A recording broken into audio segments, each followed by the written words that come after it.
kesulitan atau kan kemarin kita sudah mendiskusikan beberapa rumus ya, kira-kira ada yang perlu dibahas lagi atau tidak, atau sudah bisa diterima? Insya Allah sudah ya?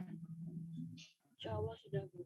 Oke, insya Allah sudah. Kalau begitu saya izin share, kita lanjut ke materi yang selanjutnya ya. Kita selesaikan dulu tentang strategi penghawaan, nanti setelah itu kita lanjut ke pengantar akustik ya. Nanti kita akan mulai. Oke, sebentar saya izin untuk share screen dulu.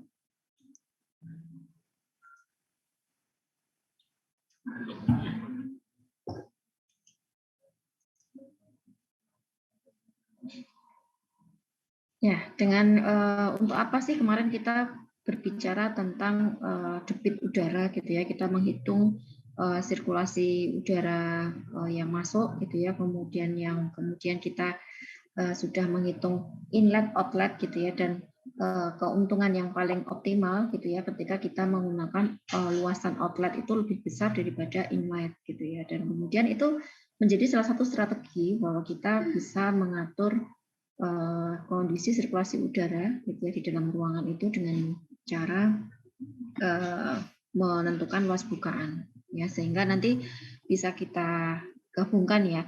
Kalau kemarin kalian sudah menghitung luas bukaan itu kaitannya dengan setting ya di materi pencahayaan gitu ya. Kemudian kita mempertimbangkan juga masalah bukaan ya, dalam hal ini adalah bukaan angin ya, bukan bukaan cahaya. Seperti itu. Sebentar ini sambil menunggu proses.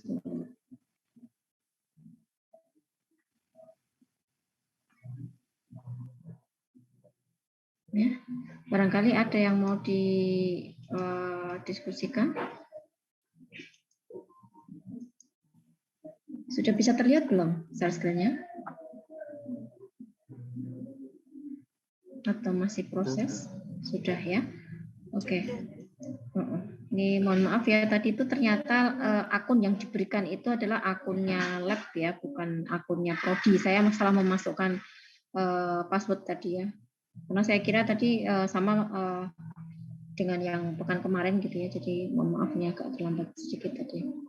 Oke, kemarin kita sudah membahas tentang perhitungan debit aliran udara gitu ya. Kemudian ada sketsa aliran udara ya. Coba kita buka dengan yang beberapa strategi yang ada gitu ya, yang terkait dengan konsep penghawaan alami. Ya, kemarin kalian sudah coba-coba belum yang comfort kalkulator? Sudah dicoba? Iseng-iseng coba memasukkan data gitu? Sudah? Ya, itu penting sekali ya, nanti bisa Anda pakai untuk menganalisa sederhana gitu ya tentang kondisi penghawaan yang ada. Bukanya lama banget.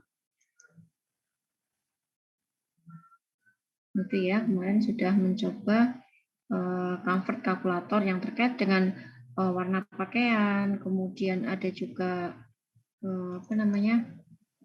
warna pakaian, jenis ketebalan pakaian ya. Kalau warna pakaian itu berkaitan dengan pantulan cahaya gitu ya. Jadi kalau kita menghitung intensitas cahaya yang dipertimbangkan kondisi existing, salah satunya adalah selain ruang itu juga elemen pakaian pengguna ruang itu sendiri gitu ya, kalau pencahayaan ya.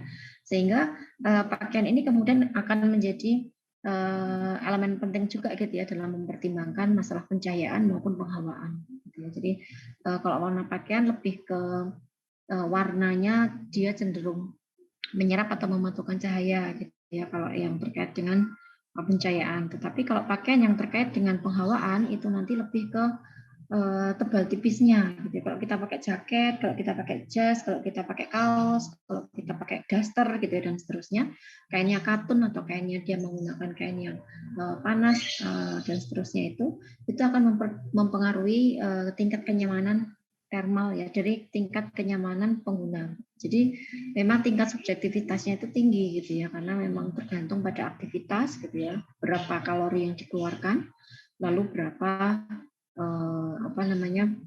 energi yang harus kita butuhkan untuk mengeluarkan semua kalori yang ada di dalam ruangan tersebut. gitu ya. Kalau menggunakan mesin AC, kita tinggal jumlahkan semuanya itu ya. Jadi nilai debit udaranya berkaitan dengan semua kalor yang ada di dalam ruangan ya, kipas angin, lampu, itu kan mengeluarkan panas semua ya. TV gitu ya, atau mungkin PC komputer, kemudian ada kulkas dan lain sebagainya, itu kita jumlahkan. Kemudian sampai nilainya 0, angkanya 0. Nah, itu diangkut oleh mesin AC gitu ya, sehingga terjadi pendinginan udara. Nah, itu kalau prosesnya penghawaan buatan.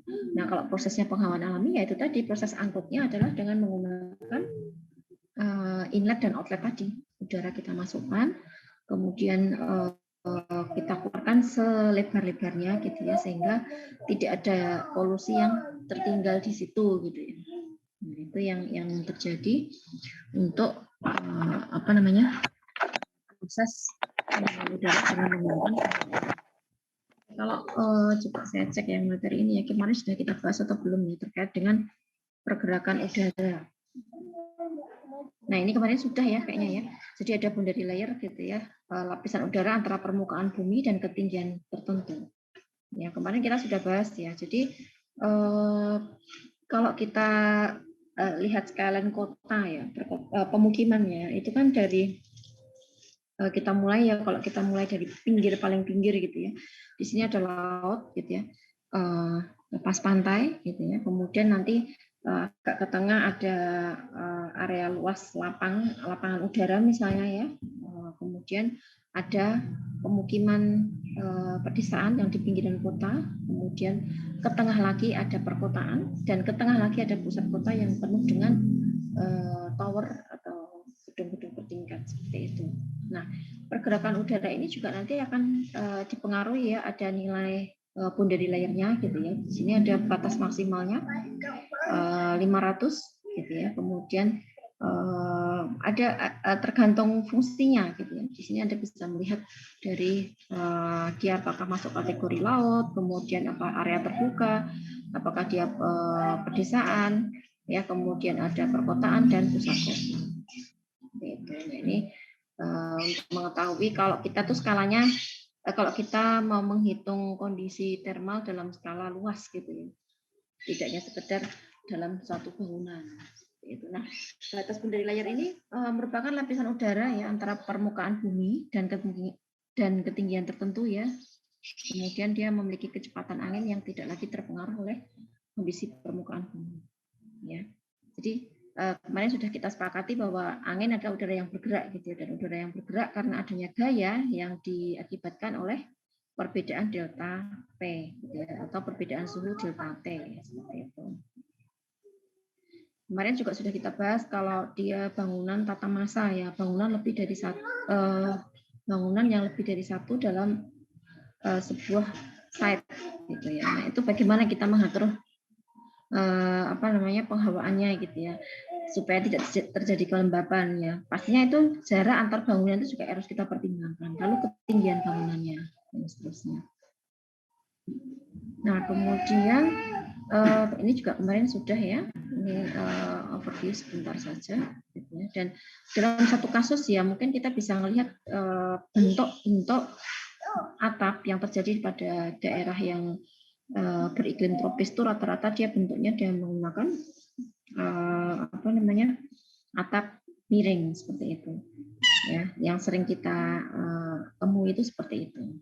Nah, itu ya. Kemudian mungkin dari proses pembuatan denah ya, ini juga harus kita rencanakan. Jadi penghawaan itu tidak kemudian kita melihat dari sisi tampilan bangunannya, oh dia green arsitektur, oh dia sudah menerapkan arsitektur tropis gitu. Tapi perlu kita buktikan gitu ya, ada pembuktian pada denahnya. Bagaimana kita mengatur sirkulasi denah, kemudian bagaimana kita mengatur bukaan-bukaan dalam denah gitu ya. Jadi bagaimana kita mengatur letak jendela, peletakan pintu, lubang angin dan seterusnya, itu juga sudah harus dipikirkan sejak kita merencanakan denah.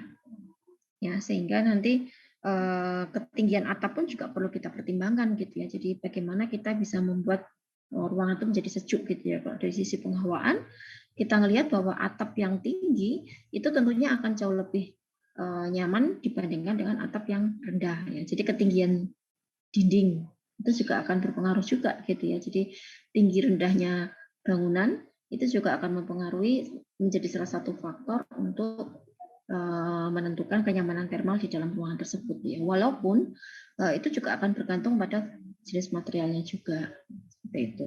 Ya, jadi material tentunya sangat berpengaruh ya. Anda bayangkan saja kenapa kita sering menggunakan genting ya di iklim tropis, karena itu paling cocok, paling tepat ya kalau kita gunakan. Gitu ya. Kalau kita menggunakan apa namanya gipsum atau dia menggunakan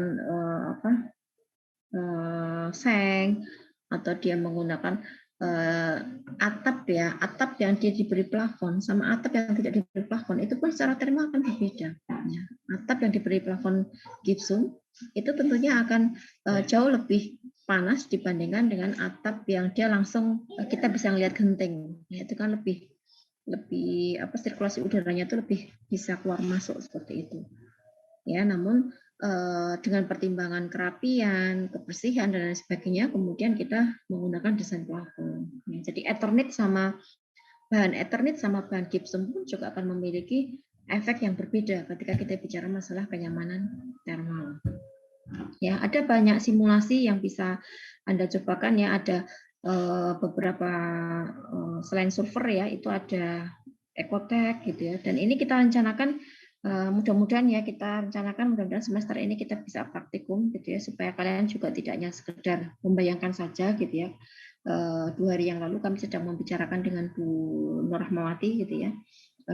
Kami upayakan supaya bisa segera melakukan praktikum. Walaupun nanti praktikumnya mungkin di akhir sebelum kita UAS ya, sehingga nanti kita gabungkan ketiga materi, kemudian secara teori sudah disampaikan dan kemudian kita praktekkan ke dalam praktikum. Ya, nanti ditunggu saja nanti informasinya ya. Saya sedang mencoba membuat ajuan gitu ya ke universitas untuk melaksanakan praktikumnya. Karena cukup membuat repot kami juga gitu ya ketika menyampaikan fisika bangunan tetapi tidak dengan menggunakan praktek ya. Boleh kalian bisa belajar secara online dengan tutorial ya, tapi beda ya dari cara memegang alat gitu kan sudah sekali gitu ya. Nah, itu perlu kita schedulekan ya untuk membuat kalian lebih paham lagi tentang fisika bangunan gitu ya, sehingga tidak sekedar mendengar mengerjakan rumus perhitungan, tapi kita juga melihat dari sebuah karya nyata gitu ya. Mungkin kalian bisa terjun ke lapangan, kemudian melakukan penelitian dan seterusnya. Gitu, ya. Ini juga masalah boundary layer tadi sudah dibahas ya di beberapa pertemuan selanjutnya sebelumnya. Oke, kita masuk ke ini ya. Materi-materi yang belum sempat tersampaikan semuanya itu bisa Anda baca juga sendiri ya, Anda pelajari sendiri di open learning gitu ya, karena memang keterbatasan waktu ya, kalau kita sampaikan seluruhnya mungkin waktunya yang tidak cukup gitu ya, karena materi cukup banyak gitu ya, sehingga nanti kalau ada beberapa hal yang belum sempat kami sampaikan di melalui Zoom gitu ya, itu bisa kalian pelajari sendiri gitu ya, apalagi kalau untuk yang teori-teori materi-materi teori seperti itu. Sebentar ya, munculnya agak lama ini. Oke, nanti setelah penghawaan, materi penghawaan selesai, kita masuk akustik ya, sehingga di fisika bangunan 1 ini akan ada 3 bab gitu ya. Jadi bab pencahayaan, bab penghawaan, dan satu lagi adalah bab akustik ya. Dan akustik yang kita kok lama banget mukanya ya. Akustik yang nanti akan kita bahas itu adalah akustik lingkungan. Jadi akustik di luar ruangan. Akustik di luar ruangan itu adalah akustik yang mempelajari kebisingan yang terkait dengan kondisi lingkungan luar gitu ya. Jadi bukan yang di dalam ruangan atau kita bicara masalah material, bagaimana kita mengatur konsep akustik dalam ruang konser misalnya atau ruang masjid dan seterusnya. Ya. Sedikit saya sampaikan untuk melengkapi materi penghawaan ini adalah tentang green building atau strategi alamiah. Ya, jadi bagaimana kita menyiasati gitu ya, dan bagaimana kita mewujudkan gitu ya green building itu seperti apa gitu ya. Bukan berarti kalau green building itu hanya bangunan yang banyak hijau-hijaunya seperti itu tuh juga belum tentu juga gitu ya. Nah, green building ini adalah salah satu konsep ya yang menjadikan suatu bangunan atau rumah hunian atau ruangan yang didesain untuk mendapatkan suasana hidup, kehidupan atau suasana kerja yang sehat dan nyaman gitu ya, sekaligus merupakan bangunan yang hemat energi dari sudut perancangan gitu ya, pembangunan, penggunaan dampak negatif terhadap lingkungan yang sangat minim ya. Jadi intinya adalah bagaimana kita bisa menghemat energi sehingga boleh kita menggunakan yang buatan ya, baik itu pencahayaan maupun penghawaan, tapi kita usahakan seminim mungkin gitu ya. Jika memang bisa kita upayakan itu bisa kita lakukan secara alami, maka kita lebih kedepankan yang hal itu ya, sehingga itu pun juga akan bisa mengurangi dampak negatif ya terhadap pengaruh lingkungan. Penggunaan AC kita ketahui, kita pahami bahwa AC itu adalah merusak lingkungan, merusak lapisan ozon dan sebagainya gitu ya. Nah, untuk itu kita sebagai seorang arsitek Muslim gitu ya, dan apalagi kalian juga sudah dibekali dengan arsitektur Islam gitu ya, harapannya adalah kalian akan menjadi seorang pionir yang bisa mengkampanyekan, kita usahakan bahwa kita tuh harus hemat energi ya dalam hal perancangan arsitektur seperti itu. Dan untuk penerapan green building ini ya, kalau kita lihat dari beberapa tahapannya ya, ada perencanaan bangunan, kemudian ada pembangunan, kemudian ada pengoperasian hingga pemeliharaan. Nah, kita ketahui bahwa bangunan-bangunan yang menggunakan teknologi terkini sekarang ini ya, yang menggunakan energi yang tidak bisa terbarukan gitu ya, misalnya dengan menggunakan AC, kemudian menggunakan bangunannya itu materialnya itu material yang kurang bisa ramah lingkungan seperti itu. Nah, itu kadang-kadang mahalnya adalah di pemeliharaan. Gitu ya. Oke lah, kita bisa merencanakan bangunan sehemat atau cost-nya tuh minim gitu ya, di minimal dibuat yang murah gitu ya. Tetapi apakah kita bisa dalam pemeliharaan? Gedung UMS, salah satunya adalah gedung rektorat, itu kan juga memiliki biaya pemeliharaan yang cukup tinggi. Ya, kalau kalian lihat ya, desainnya memang per ruang-ruang itu menggunakan AC. Ya, dan itu menjadi PR kita semua gitu ya, bagaimana kita bisa mengevaluasi gitu ya. Mungkin suatu saat kan bisa meneliti ya tingkat green building-nya itu sejauh mana, dan seperti itu. Nah, mungkin kita juga bisa menjadi pembelajaran juga untuk kita semua gitu ya, bagaimana ketika kita membuat bangunan yang bagus, elegan, tetapi kita juga meminimalisir untuk biaya pemeliharaannya. Karena operasional pemeliharaan itu biasanya itu beberapa kali lipatnya dari proses pembuatan atau pembangunan. Ya. Nah, dengan kata lain, green building ini adalah untuk menghasilkan suatu bangunan dan menerapkan aspek-aspek dan prosesnya yang ramah lingkungan, ya, dengan menggunakan sumber daya secara efisien, kemudian selama daur hidup bangunan itu sejak perencanaan, pembangunan, operasional, bahkan sampai pasca dihuni gitu ya. Jadi evaluasi purna huni itu kalau kita mau dievaluasi lagi itu tuh masih baik kondisinya. Nah, itu yang dikatakan desain kita adalah berhasil karena kita bisa nyaman gitu ya dari sejak awal sampai bangunan berusia sekian puluh tahun misalnya seperti itu. Nah, bangunan hijau ini mengarah pada struktur dan pemakaian proses yang bertanggung jawab terhadap lingkungan ya, dan hemat ya. Kemudian sumber daya sepanjang siklus hidup, mulai dari pemilihan tempat sampai desain, konstruksi, operasi, perawatan, renovasi, dan peruntuhan. Dalam konsep pemilihan konsep material ini akan menjadi hal yang sangat penting ketika kita bicara masalah memasukkan konsep-konsep hemat energi itu. Ya. Tadi sudah saya sampaikan di awal tadi bahwa material yang dia bisa, ada material-material itu yang bisa menimbulkan panas, gitu ya, dan material-material yang dia bisa menyerap panas, nah seperti itu. Kemudian kita juga bisa bicara warna juga ini ya dalam penghawaan gitu ya, walaupun tidak terlalu signifikan ketika kita bicara masalah pencahayaan. Gitu. Pengaruhnya apa? Jadi kalau kita lihat ya tekstur yang dia tanpa pori, gitu ya, material yang dia tanpa berpori, nah itu kan kemudian dia tidak bisa menjadikan bangunan itu bernafas, ya.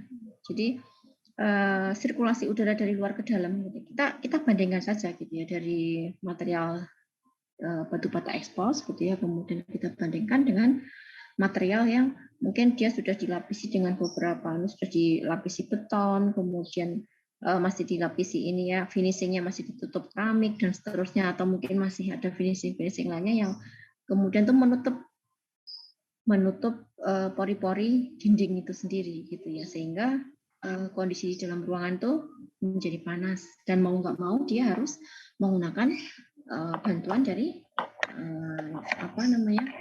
AC. Nah, seperti itu ya, sehingga kalau kita melihat ya dari konsep material itu sendiri, kita juga bisa berpikir masalah green building tadi, gitu ya. Nah, ini bisa Anda lihat di www.saint-gobain, gitu ya. Bisa Anda buka sendiri nanti di dalam link tersebut.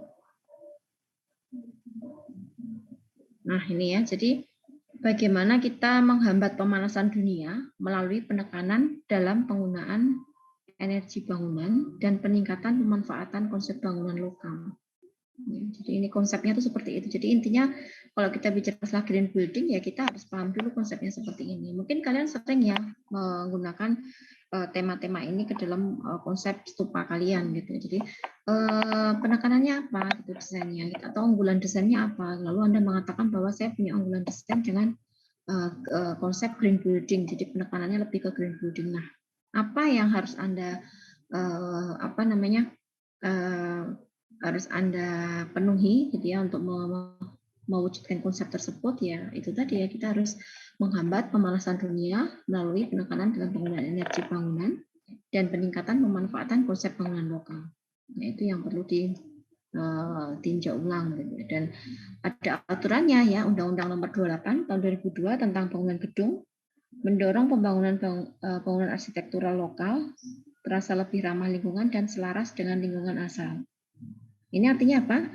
Berarti kita kontekstual terhadap lingkungan. Ya, jadi dimanapun kita mau mendesain, kita tetap harus mencoba untuk kontekstual terhadap lingkungan. Jadi bagaimana kita menyesuaikan kondisi bangunan kita dengan kondisi lingkungan yang ada. Seperti itu ya. Jadi kita tetap harus mempertimbangkan lingkungan ya. Kemudian desain bangunan atau green building atau hemat energi ini membatasi lahan terbangun. Ya, ada layout sederhana, kemudian ruang mengalir, kualitas bangunan bermutu, efisien bahan, dan material ramah lingkungan. Jadi green product. Untuk kajian material ramah lingkungan ini sebenarnya sudah banyak penelitian ya. Kalau kalian lihat di jurnal-jurnal yang sudah ada, jurnal arsitektur gitu ya, banyak sekali para peneliti yang sudah meneliti beberapa jenis material. Atau bahkan bisa jadi kalian akan menjadi pencetus jenis material itu. Ya. Saya sudah banyak sekali terlibat dalam penelitian sebuah material, gitu ya. Pernah juga kami meneliti, saya dan Bu Nur bisa pernah meneliti tentang ini ya, bagaimana kaitannya material yang terbuat dari serbuk kayu, sekam padi, kemudian banyak hal ya, pelepah pisang juga pernah saya coba untuk buat untuk sebagai material akustik ya, material peredam suara ya. Kemudian yang terakhir ini yang tergabung dalam penelitian tentang material akustik yang terbuat dari limbah plastik ya. Bagaimana kita mendaur ulang sesuatu limbah yang tidak terpakai namun itu memiliki daya guna tinggi ya.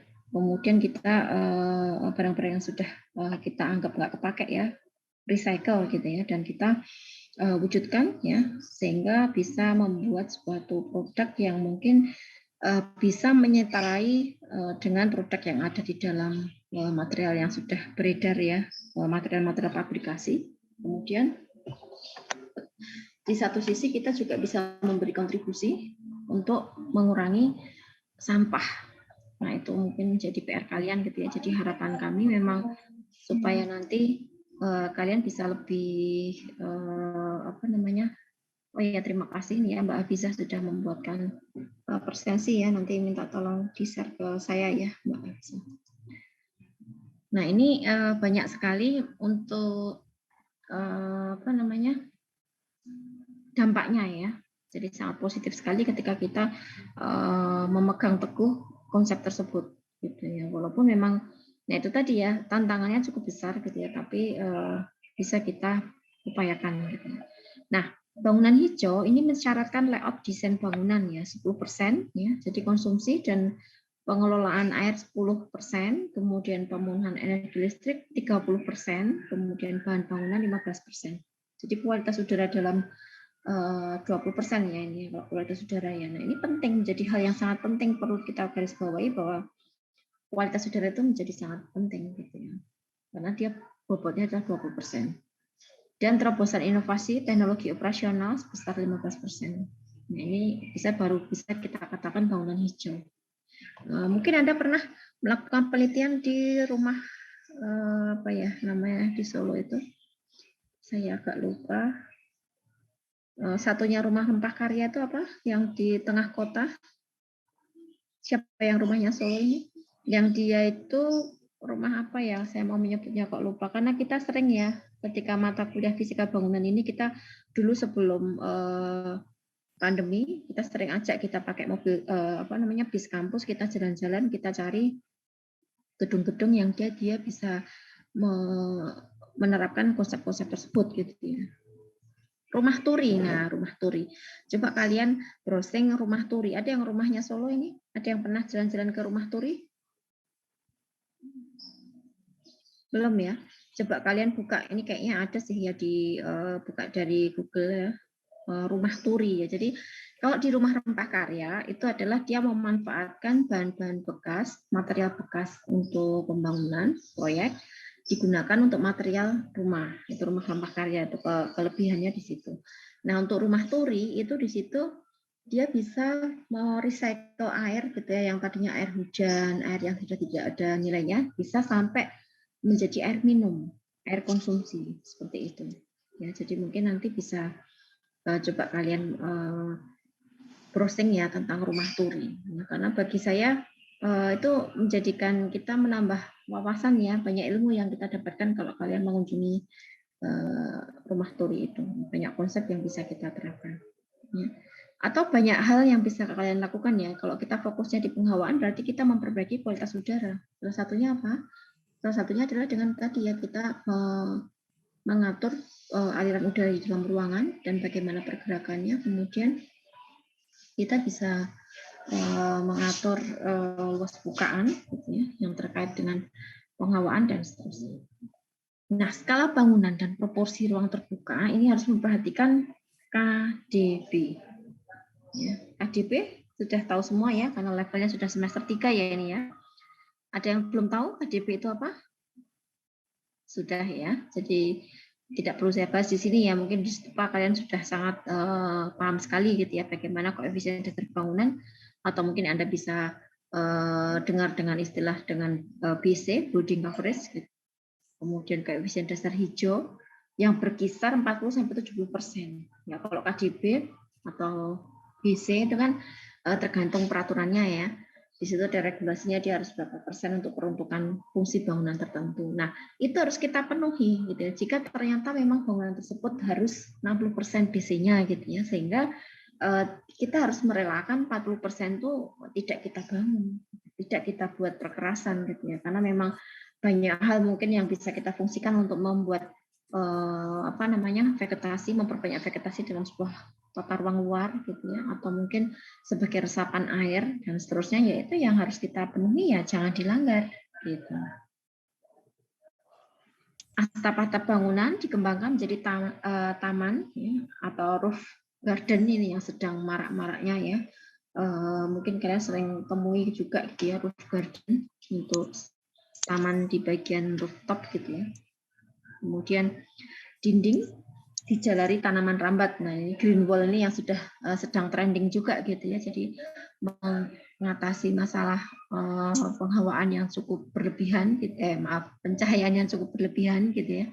Kemudian berefek pada apa namanya, panas ya, kondisi termal gitu ya. Maka kemarin masih ingat ya, mungkin prinsip pencahayaan alami adalah bagaimana kita memasukkan cahaya sebanyak-banyaknya, tapi kita kurangi panasnya. Ya.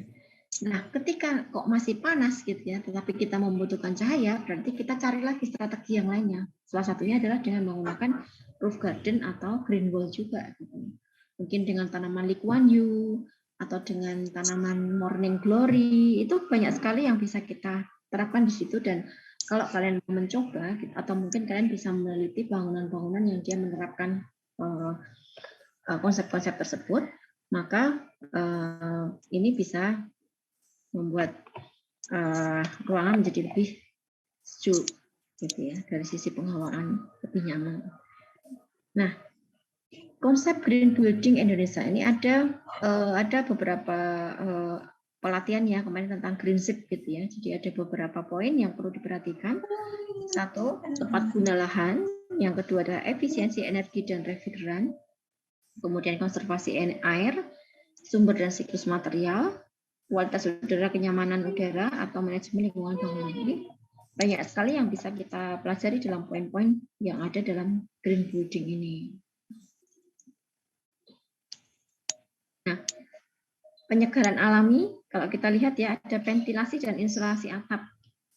Ya, ada ventilasi dan insulasi atapnya. Kalau kalian lihat detail-detail atap yang ada di sini, bagaimana membuat tampilan bangunan yang selain mempercantik bangunan, tetapi dia juga berfungsi sebagai konsep penghawaan ataupun konsep pencahayaan. Dan ventilasi alami pada desain atap yang berbentuk sopi-sopi dan lubang gitu ya, ada pori-porinya gitu ya, yang tetapi dia bisa memanfaatkan sirkulasi udara dari bagian atas gitu ya, tapi bukan kemudian dia apa namanya tanpa penghalang gitu ya. Artinya dia walaupun masih ada desain atap yang ada tekstur-tekstur yang dia bisa membuat lewatnya keluar masuknya angin gitu ya, tetapi dia di situ tetap kita pertimbangkan juga dalam efeknya pada saat konsep hujan dan seterusnya. Ya, jadi ada detail selubung dinding gitu ya yang terbuka dan memberikan ventilasi alami. Ya. Ini juga tantangan tersendiri juga karena kita di iklim tropis ya, kadang-kadang kita menyelesaikan masalah penghawaan, pencahayaan, tapi muncul masalah baru pada saat hujan atau muncul masalah baru pada saat panas yang sangat ekstrim dan seterusnya.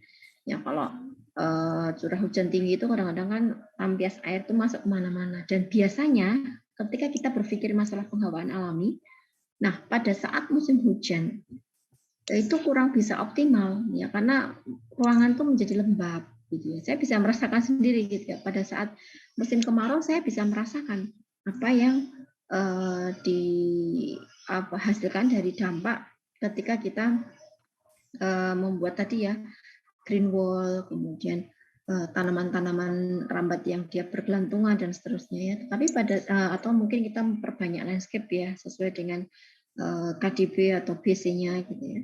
Nah, tetapi kemudian muncul masalah baru ketika kelembapan itu sangat tinggi sekali gitu ya pada saat musim hujan. Ya, sehingga ruangan yang tadinya hijau segar pada saat kemarau, pada saat musim hujan tuh menjadi lembab. Efeknya adalah material-material bangunan menjadi berjamur, dan kita harus perawatan lagi karena efek yang ditimbulkan tadi ya, jadi teduh ya, saking teduhnya kalau musim hujan menjadi lembab dan seterusnya. Kemudian ada menara angin. Ini contoh desain letak lubang ventilasi pada atap sebagai bentuk efek cerobong. Ini ya, di bagian atas tapi atas samping ya, seperti ini. Nah, kemudian menghadirkan teras dan tritisan ini menjadi suatu hal yang sangat penting ketika kita mendesain bangunan di daerah tropis. Ya. Menghadirkan teras dan tritisan. Ya. Kalau di luar negeri kita nggak punya itu masih bisa gitu ya. Tapi pada saat kita di tropis gitu ya, tadi yang saya ceritakan ya, pada saat hujan tampias udaranya masuk ke dalam ruangan melalui apa? Melalui ya, tadi karena tidak ada tritisannya atau tidak ada terasnya, karena kita mengalami dua musim, kemarau sama hujan, dan dua-duanya itu sangat ekstrim gitu ya kalau kita tinggal di tropis. Tapi kalau di luar negeri mungkin itu menjadi bukan hal yang prioritas utama gitu ya, karena mereka tidak membutuhkan itu, dan musim yang ada di sana pun juga berbeda dengan musim yang ada di negara kita, ya. Sehingga merupakan zona hisapan angin yang bertekanan lebih tinggi dan bersuhu rendah. Nah, ini mungkin suatu saat juga perlu dikaji ini ya, perlu diteliti juga gitu ya. Jadi bagaimana pengaruh kayaknya bisa jadi judul penelitian yang sangat luar biasa gitu ya, kalau kita melihat bagaimana pengaruh teras terhadap kondisi penghawaan di dalam sebuah rumah tinggal misalnya seperti itu. Ya, karena di sini dikatakan bahwa teras itu merupakan zona hisapan angin yang bertekanan lebih tinggi dan bersuhu rendah. Ya, kemudian halaman ini adalah zona bertekanan rendah karena udara mengembang pada suhu panas. Ya, dan akan terjadi udara yang mengalir, sehingga tritisan dapat mendinginkan udara di bawahnya. Ya, oleh karenanya kan kalian lebih nyaman di mana ketika kalian tuh duduk-duduk di dalam ruang kalau kita bicara masalah ideal loh ya, kalau sudah ideal mempertimbangkan KDB atau mungkin BC-nya gitu ya, mungkin Anda lebih nyaman duduk di teras daripada Anda duduk di ruang TV misalnya seperti itu. Ya. Yang berikutnya adalah menghadirkan vegetasi dan air. Ini juga menjadi keterkaitan dengan yang tadi yang sudah kita bicarakan ya di poin yang ketiga tadi. Bagaimana kita bisa menghadirkan vegetasi dan air itu menjadi suatu hal yang kita tuh alam gitu ya. Jadi bagaimana kita memperlakukan vegetasi, kemudian kita ambil manfaatnya, gitu ya. Dan bagaimana kita bisa memanfaatkan air. Ya, jadi kalau di Indonesia itu saya pernah baca pada sebuah penelitian bahwa Indonesia itu adalah pengguna air yang sangat luar biasa, boros air ya, termasuk di Jakarta itu termasuk daerah yang sangat boros air. Gitu. Bahkan orang Indonesia itu saking borosnya ya, cuci motor saja pakai air bersih, ya kan? Benar nggak? Kemudian di Indonesia itu banyak sekali terdapat kita tuh ya, setiap kali ada event-event acara itu sering sekali kalian bisa ngelihat orang tuh perilaku orang yang ada di negara kita ya Indonesia gitu ya, sisa-sisa dari botol aqua, air mineral ya, saya tidak menyebut merek. Nah itu tuh banyak sekali kita lihat gitu ya, beda dengan di luar negeri gitu ya, mereka tuh menggunakan cuci motor aja pakai recycle air ya, bukan air bersih. Kalau kita air Indonesia kan terlalu boros gitu ya, kita air minum ya, air yang bisa untuk kita, air bersih yang bisa kita gunakan untuk air minum aja untuk cuci motor seperti itu. Nah itu menjadi suatu hal perilaku yang sebenarnya itu kurang baik gitu ya. Jadi kita tuh saya pernah baca penelitian itu Jakarta merupakan salah satu kota di dunia yang boros terhadap air.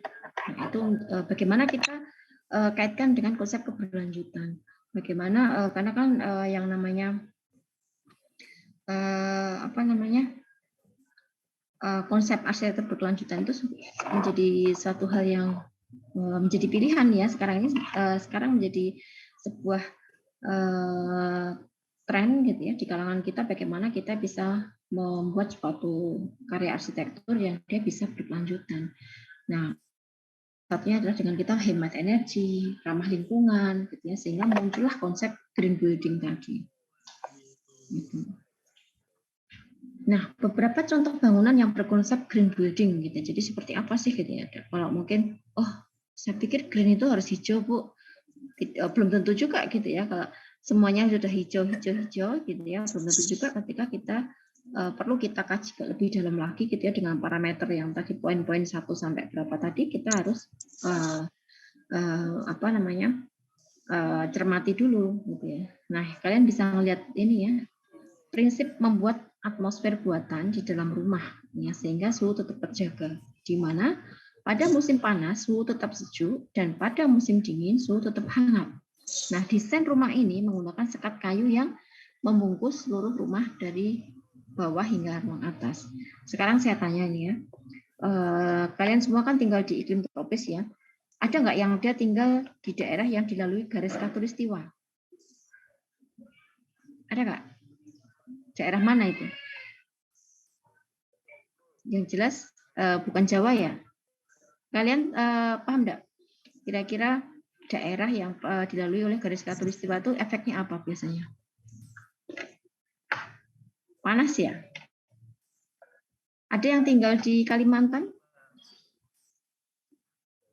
Ada? Ada ya?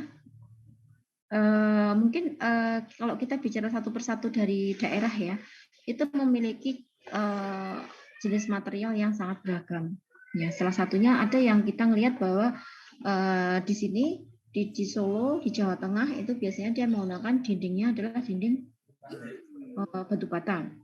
Ya, mungkin kalian bisa menemui arsitektur tradisional Sumatera, ya, arsitektur tradisional Sulawesi dan seterusnya ya. Nah, materialnya pun berbeda gitu ya. Nah, kira-kira saya ingin tanyakan material yang menggunakan dinding itu dari tembok, itu dengan material yang dengan menggunakan kayu ya, lantainya kayu, kemudian dindingnya kayu, atapnya kayu, kira-kira lebih dingin mana? Kayu, Bu. Kayu, betul.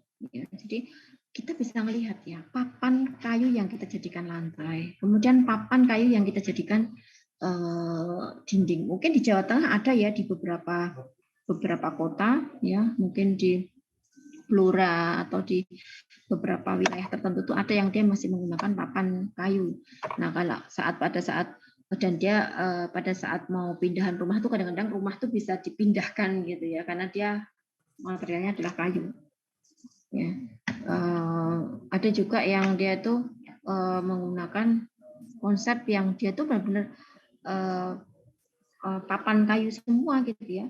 Nah, ini saya pengen tahu makanya kalau ada yang tinggal di Kalimantan atau ada yang tinggal di Papua, ada nggak di sini? Ada nggak? Mungkin bisa menceritakan tentang jenis material bangunan yang ada di sana. Kemudian mungkin bisa mencari pendekatannya. Kira-kira kenapa sih gitu ya materialnya kenapa menggunakan itu. Tapi saya yakin semua daerah itu sudah mempertimbangkan jenis material itu sesuai dengan kontekstual terhadap lingkungannya. Ya, jadi perlakuan arsiteknya atau pemilik itu kan sebenarnya nenek moyang kita tuh sudah berpikir arsitektur sejak zaman dulu kala gitu ya. Sehingga mereka kenapa dia harus pakai rumah panggung itu pasti ada alasannya, dan kalau kita bicara masalah arsitektural itu pasti ketemu jawabannya ya. Secara nggak langsung mungkin mereka tidak melalui pendidikan formal arsitektur, tetapi mereka sudah berpikir tentang arsitektur gitu ya. Jadi kenapa kok harus panggung, ada nggak yang bisa menjawab kira-kira kenapa di daerah-daerah tertentu itu rumahnya panggung semua, kira-kira kenapa? Ada yang punya pengalaman mungkin sekitar kotanya? Kenapa kok rumahnya panggung? Kenapa kok di Jawa kita nggak panggung? Kira-kira kenapa? Ada yang bisa bantu menjawab? Halo? Untuk mengantisipasi adanya hewan buas, Bu.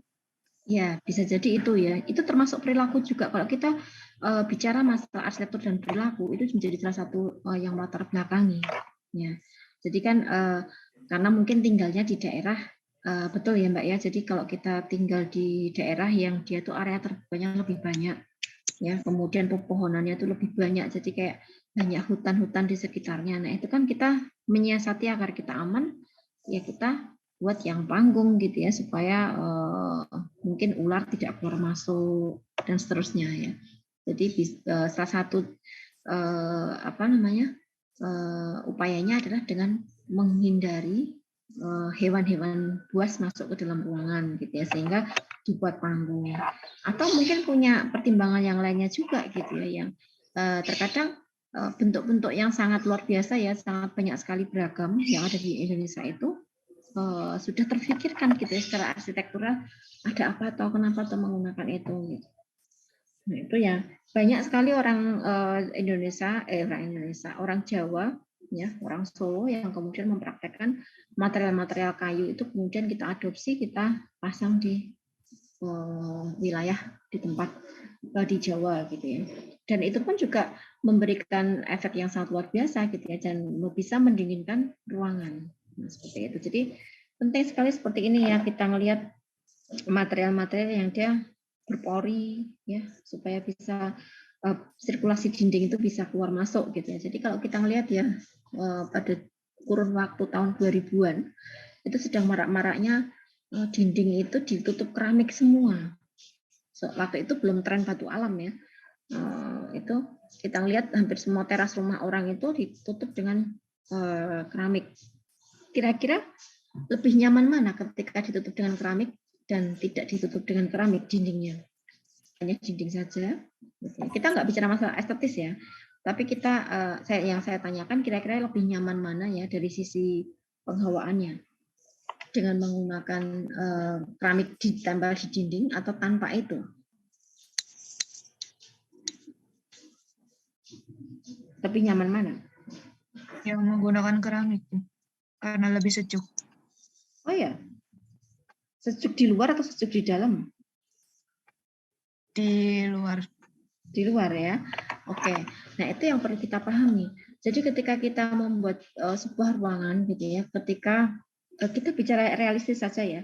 Coba saya ilustrasikan. Ketika kalian malam hari kondisi hujan, malam hari tentunya tertutup semua ya bangun jendela pintunya. Nah, Anda merasakan sejuk atau dingin? Sejuk apa dingin, Mbak? Dingin, Bu. Oh ya, di dalam ruangan loh ya, nggak pakai AC loh. Sejuk.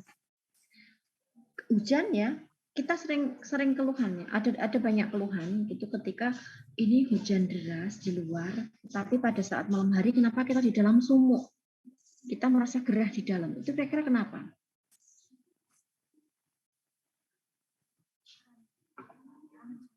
Karena tidak ada sirkulasi udara. Semua ruangan tertutup karena kondisi malam.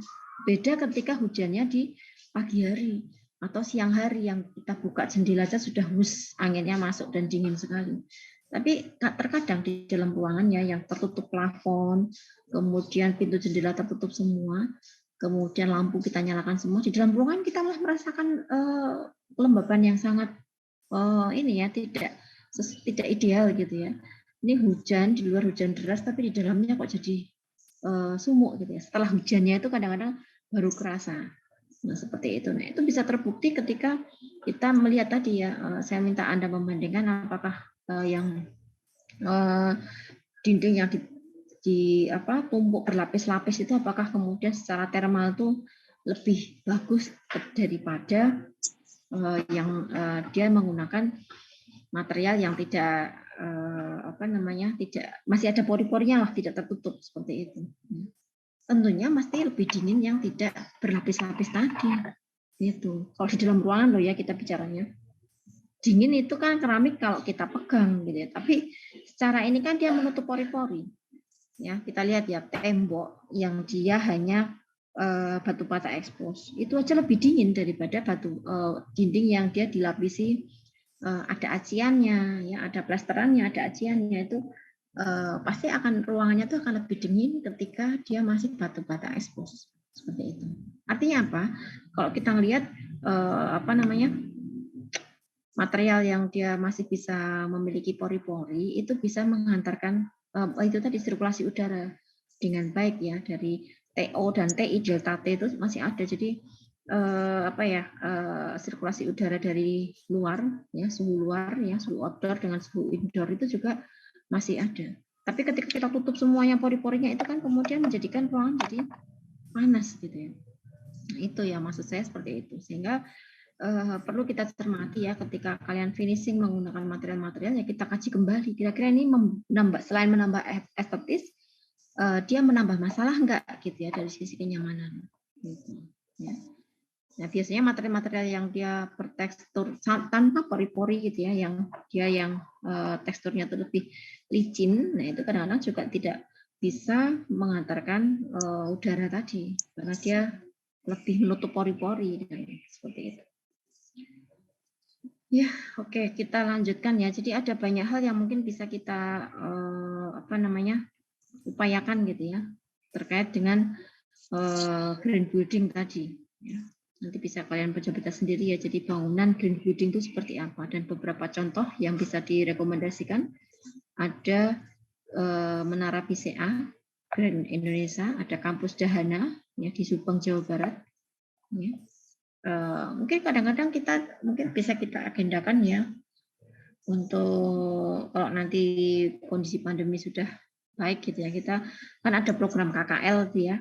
Itu dulu kalau KKL itu kita suka mendatangi dengan sesuai dengan tema-temanya. Jadi kita mendatangi gedung-gedung atau bangunan-bangunan yang dia bisa memberikan kita wawasan tentang apakah itu green building gitu ya, dan beberapa bangunan sudah mengaplikasikan konsep tersebut. Dan ini salah satunya adalah di kampus Dahana Subang, Jawa Barat. Gitu ya. Siapa tahu nanti ketika kalian sudah mendapatkan jatah untuk KKL, mudah-mudahan sudah bisa keluar dan sudah bisa kemana-mana ya, jadi bisa datang langsung ke lokasi dan bisa cari tahu dan membuktikan kira-kira green building-nya di bagian apanya. Ya, beberapa penerapan ya. Salah satunya ya, ketika kita bicara masalah bentuk bangunan, kurus dan gemuknya bangunan, ini agak sensitif ya kalau saya bicara kurus dan gemuk ya.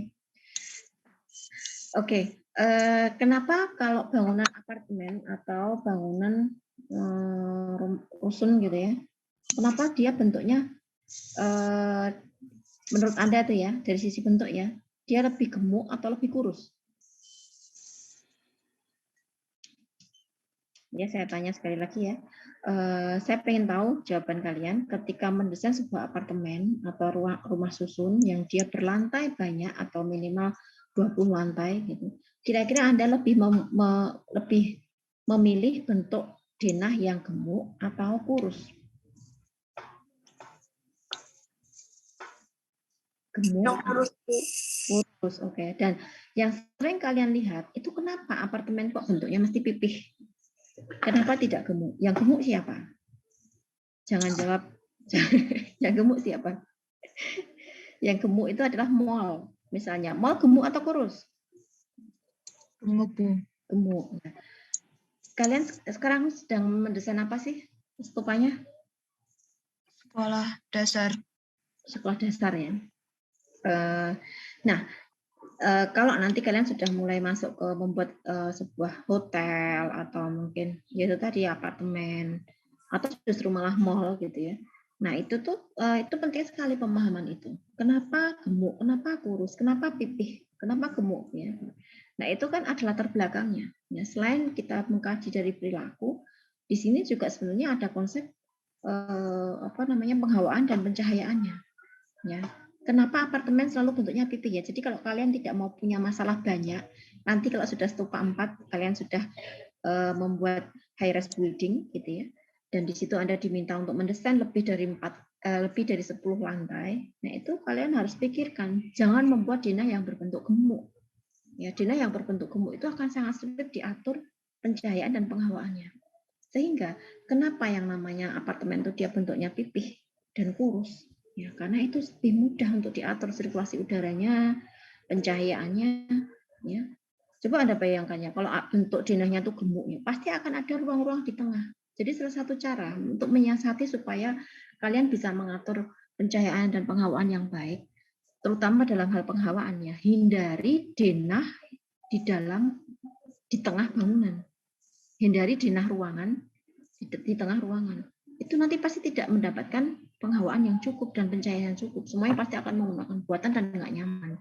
Nah, oleh karenanya, kenapa kalian lihat mal-mal yang apartemen yang ada di Solo gitu ya? Mana nih contohnya nih? Di Kota Barat itu ada ya. Atau mungkin ada beberapa contoh yang lain. Itu bentuknya pasti pipih. Kalau kalian lihat dari kejauhan seperti ini ya. Adalah di gedung lantai 7 misalnya, dari Siti Walidah Anda lihat beberapa tower yang ada. Kalau yang pipih itu bisa kalian identifikasi, pasti itu dia adalah ada ruang huniannya. Ya. Apartemen atau rusun atau hotel gitu ya. Tetapi kalau gemuk itu biasanya dia mall. Nah, itu tadi karena kenapa mall itu gemuk? Karena mall dia menggunakan konsep penghawaan buatan. Pasti dia full AC. Pencahayaannya juga menggunakan lighting karena yang membedakan antara mall dengan PGS. Kalian tahu PGS enggak? Pasar Klewer gitu ya. Itu kan apa?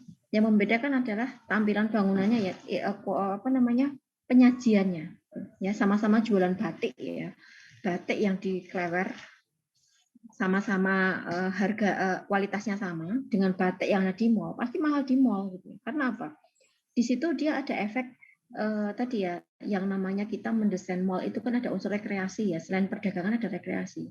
Ya, tetapi kalau yang di pasar itu kan pasti dia hanya mengedepankan perdagangan saja.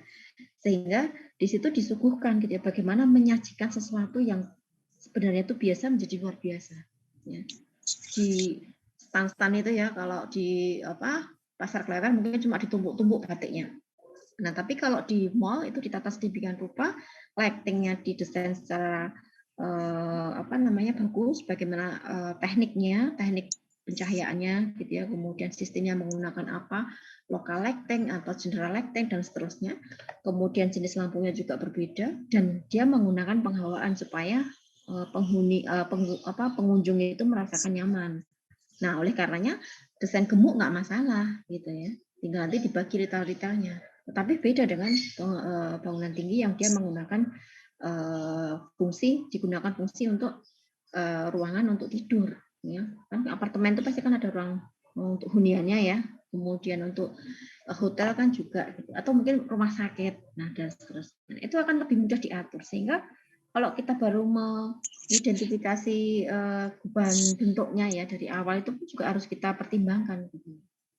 Ya itu ya. Jadi gemuk dan kurus bangunan bentuk denah itu ternyata berpengaruh cukup signifikan gitu ya ketika kita mau mengatur sisi penghawaannya. Ya, hindari sekali lagi saya ingatkan, hindari ruang-ruang di tengah. Ya, jangan sampai Anda membuat denah gemuk kalau Anda membuat sebuah hunian yang berlantai banyak. Biasanya di tengah-tengah itu malah justru digunakan untuk void. Yang Anda lihat di gedung Siti Walidah. Ada void di situ. Fungsinya apa sekarang saya tanya? Fungsinya apa ya? Void itu adalah lubang yang bisa kita lihat kayak sirkulasi apa, Mas? Sebagai Bisa. sirkulasi. Iya, dijelaskan. Sirkulasi apa? Sirkulasi kan jadi untuk void sendiri mungkin dalam gambar itu sebagai sirkulasi pergantian udara. Dan jika katakanlah void itu sendiri jika ditempatkan untuk antar lantai, mungkin juga bisa sebagai view bangunan dari atas ke bawah. Jadi istilahnya itu kesannya itu biar nggak terlalu sempit gitu loh. Ya, betul. Kaitannya dengan penghawaan, Mas, mungkin bisa lebih diperjelas lagi supaya teman-teman juga bisa sharing di situ. Untuk kaitannya dengan penghawaan, setahu saya sih mungkin untuk kelancaran pergantian udara antar lantai. Seperti kemarin itu kalau nggak salah itu di UTS itu kan ada yang pergantian udara dari bawah ke atas itu loh. Ya, betul. Lupa ya, namanya. Sudah betul tadi bicara masalah sirkulasi, ya betul tadi sirkulasi udara ya Mas ya. Kan sirkulasi itu kan ada sirkulasi manusia, sirkulasi barang dan seterusnya. Tadi penjelasan sudah betul Mas Arief, terima kasih ya. Jadi memang betul gitu ya. Jadi salah satu upaya bagaimana kita menerapkan penghawaan di dalam suatu bangunan yang bangunannya itu tinggi ya. Konsep penghawaan alaminya salah satunya dengan menggunakan void. Itu salah satu strategi supaya kita bisa mendistribusikan mendistribusikan angin dari bawah ke lantai per lantai, distribusi per lantai dari bawah ke atas. Ya kan? Itu sangat penting. Nah, sehingga hindari ruangan di tengah. Justru malah tengah itu hanya digunakan untuk void kalau kita menggunakan bangunan tinggi. Ya, kalau simpelnya seperti itu. Jadi kalau mau disuruh mendesain bangunan tinggi sampai 17 lantai gitu ya. Jangan buat ruangan yang gemuk, itu yang pertama. Yang kedua, hindari ruang-ruang di tengah. Ya, itu pasti nanti sulit akan diatur, mau diatur seperti apapun juga serba salah gitu ya. Nah, justru ketika kita gunakan void itu justru malah akan bisa membantu kita untuk mendistribusikan angin dari bawah ke atas. Hanya saja perlu dicatat bahwa inlet dan outlet harus dipertimbangkan. Ya. Tekanan udara itu kan besar ya, jadi tekanan itu yang nggak bisa kita anggap sepele, itu adalah tekanan air dan tekanan angin, tekanan udara ya. Itu luar biasa kan. Ketika ada angin puting beliung menyerang bangunan kita, gitu ya, melewati atau mengenai bangunan kita, nah itu tekanannya kan sangat besar gitu ya. Air itu kan juga bisa jebol, bisa banjir, bisa meluap itu kan karena kita nggak bisa menahan itu dengan artinya kita nggak bisa menyepelekan hal itu gitu ya. Apalagi angin itu juga. Jadi angin itu justru harus kita kasih jalan. Jika Anda sudah berkomitmen untuk membuat void gitu ya dari bawah ke atas gitu ya. Dan kemudian kita harus carikan jalan keluar. Supaya apa? Supaya nantinya tidak memecahkan atau keluar dengan sendirinya sehingga memecahkan material-material yang ada, mungkin kaca dan lain sebagainya. Karena angin itu kan sulit untuk ditahan. Jangan masuk itu kan sulit gitu. Itu ya. Kalian mungkin beberapa sudah pernah mengalami ya kalau melihat bagaimana cuaca ekstrim pada saat puting beliung gitu ya, yang sering mengakibatkan kerusakan bangunan dan sebagainya. Oke, itu kita bicara masalah angin ya. Baik, tadi kita bicara masalah kawasan, bagaimana kita memulai dari area terbuka sampai pedesaan, sampai perkotaan, sampai pusat kota, sampai bangunan tinggi. Nah, sebenarnya kita bisa berpikir juga gitu ya, bagaimana kita bisa menyuplai udara alami gitu ya pada saat-saat tertentu. Sehingga hall itu nggak perlu membuat hall dengan AC. Ya, karena sudah cukup luar biasa anginnya. Nah, seperti itu salah satu caranya.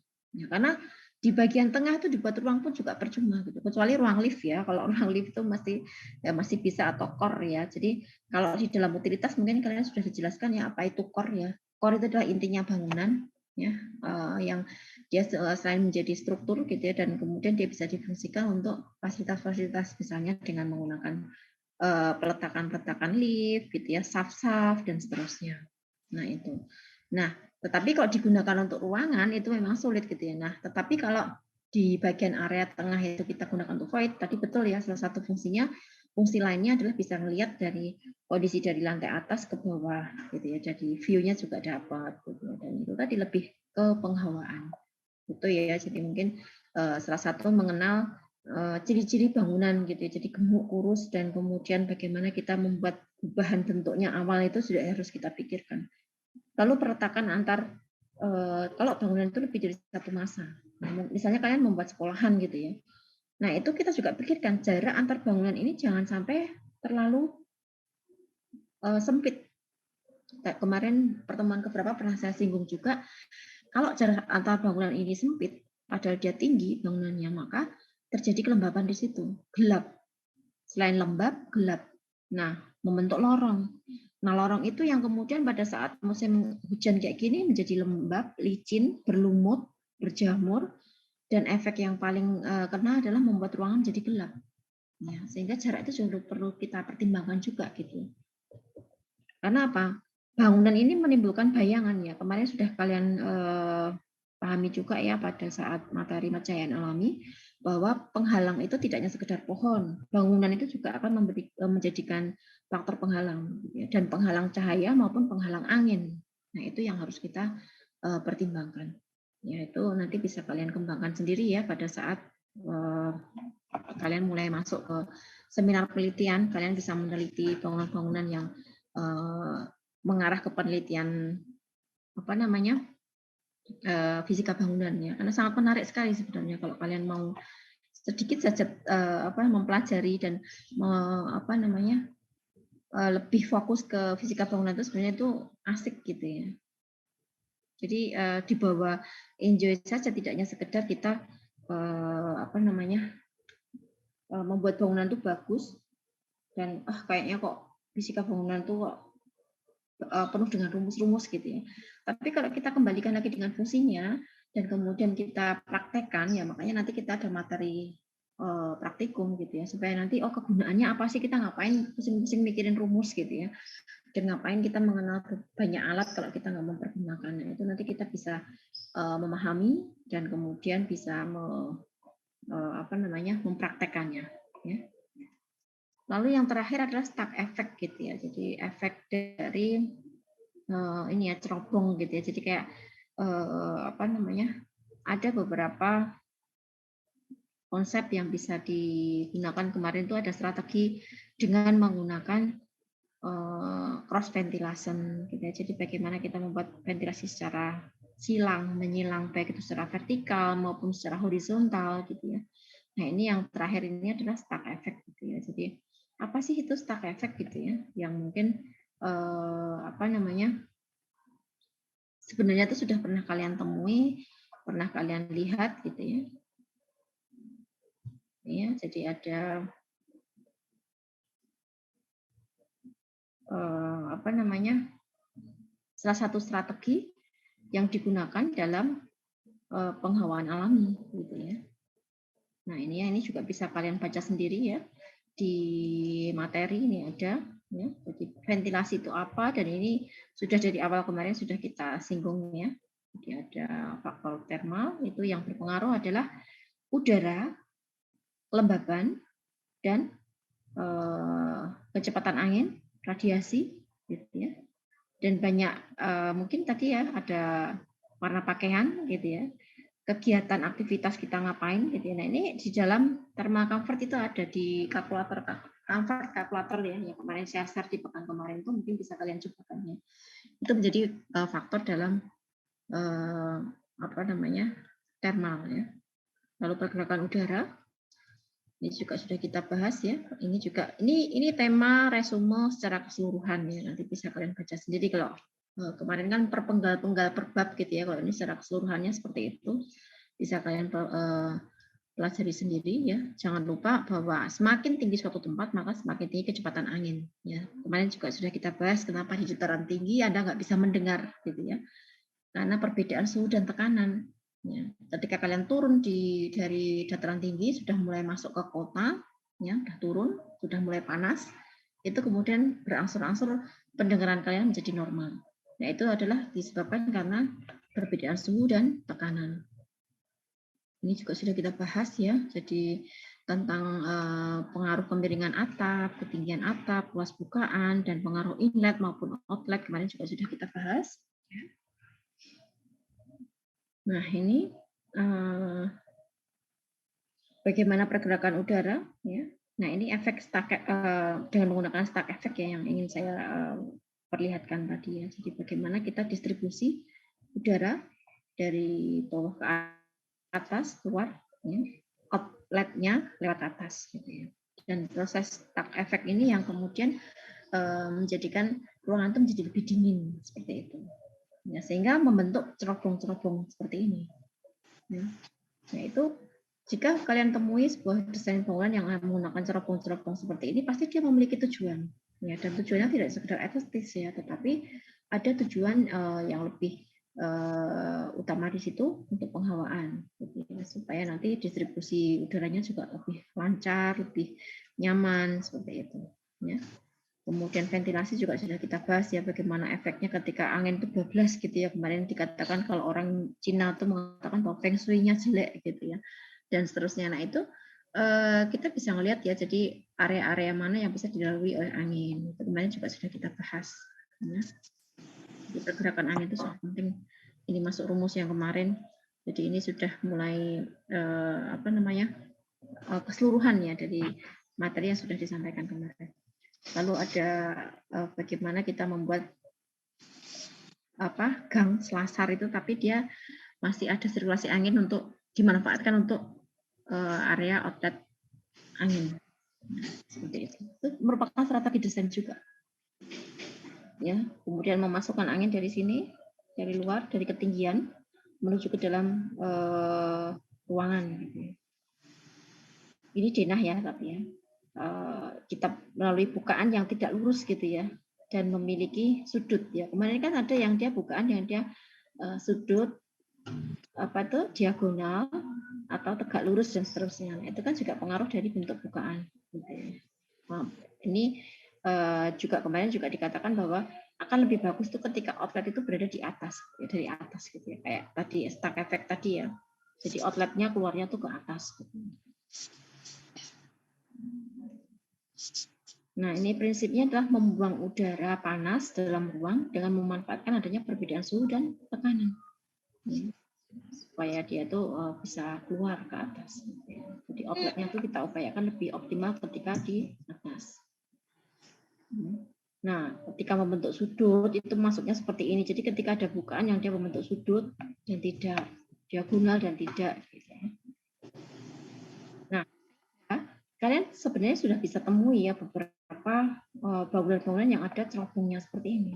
Nah, sebenarnya ini bukan hanya fantasi, bukan sekedar hiasan, atau kalian sering lihat cerobong-cerobong itu di pabrik, desain pabrik. Nah, di desain bangunan pabrik itu biasanya di bagian atas itu akan ada cerobong-cerobongnya. Itu untuk mengeluarkan panas, untuk mengeluarkan udara ya. Kita ketahui ya material yang digunakan dalam desain pabrik itu kan sangat kadang-kadang tidak manusiawi ya. Kadang-kadang kita berpikir orang kerja di situ pekerjanya tuh banyak, tapi kadang-kadang kasihan gitu ya. Karena dia yang namanya pabrik itu kalian lihat nggak? Ada jendelanya nggak? Ada jendelanya nggak pabrik? Ada bukaannya nggak? Nggak ada kan?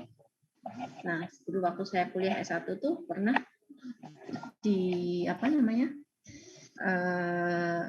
Ada dosen yang mengatakan bahwa ketika kalian membuat bangunan tidak terpikirkan desain bukaannya atau jendelanya, tidak ada desain jendelanya dan lain sebagainya itu, berarti itu adalah desain pabrik gitu ya. Karena pabrik itu kan dia karakteristiknya seperti itu, dia nggak memiliki pintu yang banyak, tidak memiliki bukaan jendela yang banyak, ya makanya dia cerobongnya keluarnya hanya lewat atas gitu ya. Maka kalau kalian membuat bangunan sampai memikirkan jendela itu justru pada saat membuat tampak itu sebenarnya salah gitu ya. Kalau memikirkan pintu dan jendela ya pada saat kita membuat denah, bagaimana kita meletakkannya. Jadi kadang-kadang kan kita membuat fasadnya dulu ya, jadi 3 dimensinya dulu. Enggak apa-apa sih ya kalau kita mencari bentuk ya, masih dalam eksplorasi bentuk nggak apa-apa. Tapi kalau sudah mulai masuk ke fungsi, ya kita tinjau kembali denahnya. Sudah sesuai dengan analisa SAT belum? Kalau kalian sudah menganalisa angin masuknya lewat tenggara ke utara, kemudian cahaya matahari masuk dari timur. Nah itu kalian pegang betul gitu ya. Pada saat kita menentukan arah bukaan, posisi bukaan, luasan bukaan ya jangan kalian lupakan gitu ya dengan analisa SAT yang sudah kalian buat sebelumnya. Jadi konsisten gitu ya. Ini dan beberapa efek dari cerobong tadi ya. Dan kalian bisa baca sendiri. Oke, kita tutup untuk yang materi penghawaan ya. Kita sudah mulai masuk ke akustik ya. Kita masih ada sisa waktu kira-kira setengah jam ya. Kita mulai masuk ke akustik. Sebelum saya tutup ada pertanyaan nggak untuk penghawaan? Kalau nanti ujian UAS itu materinya sampai ke akustik ya. Jadi nanti materi UAS itu sudah tidak pencahayaan. Jadi kalau UAS ini catatnya, kalau UAS itu materinya sudah ke penghawaan. Penghawaan kan sudah sebagian kemarin kita singgung di UTS ya, tapi penghawaan yang setelahnya itu plus akustik itu adalah materi yang bisa kita ujikan pada saat UAS. Nah itu. Ya, jadi masih ada satu bab tentang akustik itu yang masih sangat banyak sekali gitu ya, materinya harus kita kejar gitu ya sebelum UAS gitu ya. Kalian mengenal akustik itu apa coba? Ada pertanyaan nggak tadi? Nggak ada yang jawab, langsung saya lanjut tadi. Ada yang boleh didiskusikan nggak tentang penghawaan? Nggak ada ya, berarti lanjut ya. Oke, kita masuk ke akustik. Apa yang kalian ketahui tentang akustik? Sambil menunggu slide-nya keluar nih. Akustik apa akustik? Apa itu bising? Bising? Apa yang ada kalian pengalaman apa yang pernah kalian temui tentang kebisingan? Ini sudah ada ya, tinggal dibaca aja ya. Sebenarnya akustik itu nanti banyak faktornya ya. Kalau kita bicara masalah akustik, pasti tentunya kita akan berbicara tentang sumber bising. Apa sumber bising yang bisa kalian temui? Sumber bising yang sering mengganggu di telinga kalian itu apa saja? Suara kendaraan, Bu. Lalu lintas kendaraan, oke, satu. Yang lainnya? Suara apa lagi? Selain kendaraan. Suara-suara yang sering mengganggu dalam kehidupan kalian sehari-hari. Suara mesin mengganggu nggak? Mesin pabrik gitu? Jadi saya punya pengalaman nih. Saya punya mahasiswa itu yang dia ngambil judul seminar penelitian. Itu judulnya adalah bagaimana menentukan material material ini apa namanya, dinding ruangan, ya, dalam rangka untuk mengurangi kebisingan yang disebabkan oleh pekerjaan bapaknya. Ya, dan pekerjaannya bapaknya ini apa? Tukang las, ya. Jadi las apa ya, las karbit. Apa ya itu? Mungkin ada sanyo air, Bu, ya betul ini ya, Mas Tovino ya. Jadi suara mesin yang ada di dalam rumah. Kulkas itu kan juga berbunyi juga ya, atau AC itu kan kadang-kadang juga mengganggu kita ya. Kipas angin aja ada suaranya kadang-kadang mengganggu juga gitu. Nah, atau TV ya seperti itu, atau suara ya yang jelas tadi ya, pompa air itu ya kadang-kadang ada yang dia tidak ada apa namanya, pelindungnya sehingga membuat kita tuh nggak nyaman, suaranya tuh berisik gitu ya. Oke, kita kembali tadi saya cerita tentang salah satu penelitian mahasiswa yang dia meneliti kamar tidurnya.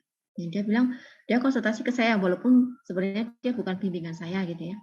Lalu dia tanya, "Ibu, saya mau konsultasi tentang penelitian saya. Meneliti apa? Saya ingin meneliti ruangan saya tentang akustik dan kondisi kebisingan tingkat kebisingan yang ada di dalam ruangan saya." Lah, kenapa saya tanya latar belakangnya? Ternyata karena dia selama hidupnya itu terganggu dengan pekerjaan bapaknya itu.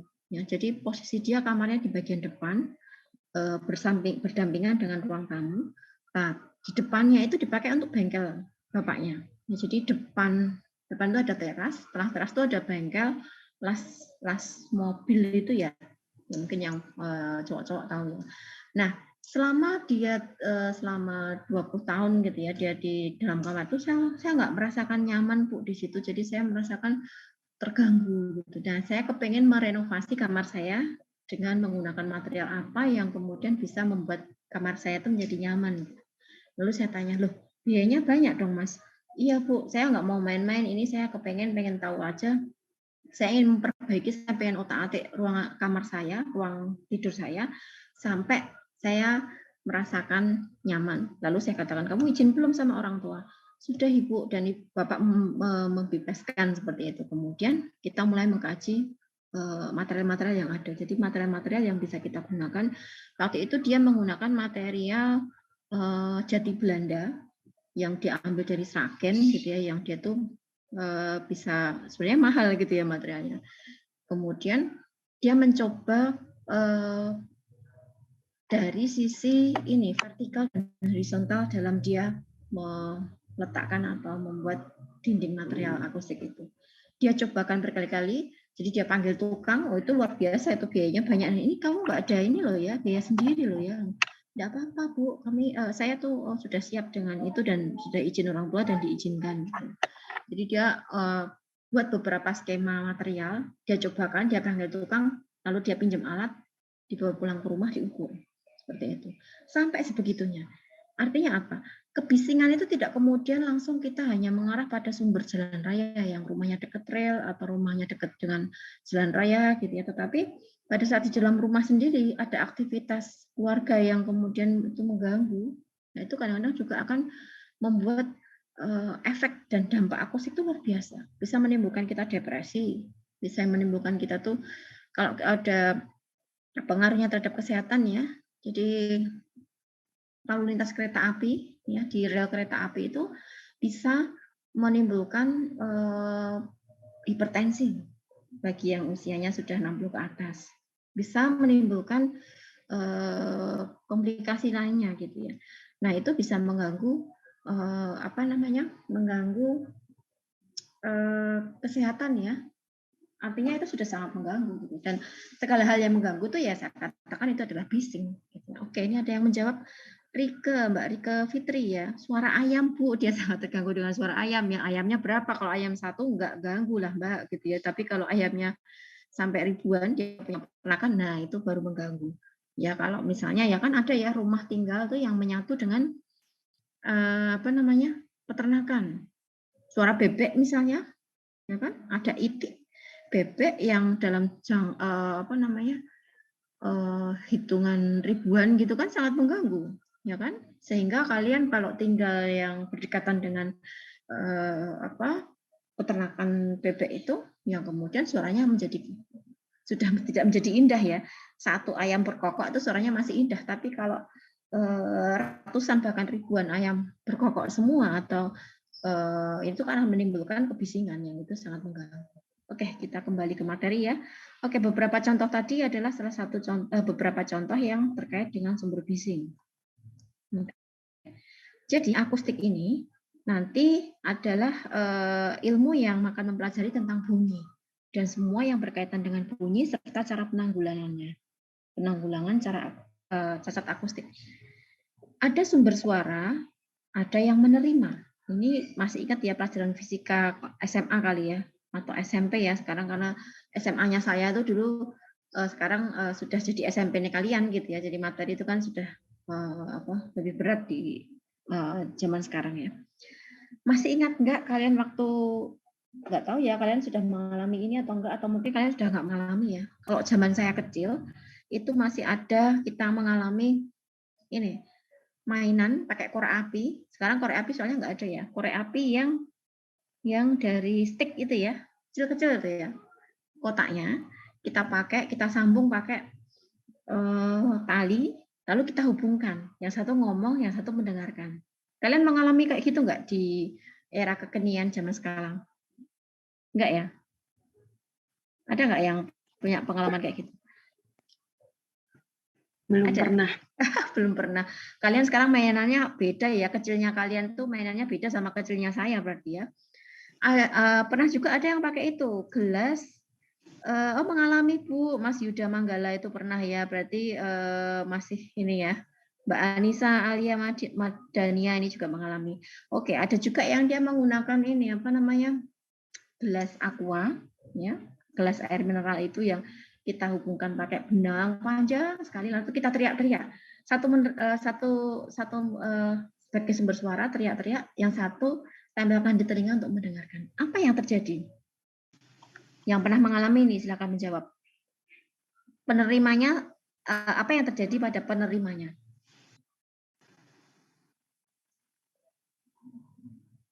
Ayo, Mas Yuda tadi pernah mengalami, pengalamannya mungkin bisa sharing di sini.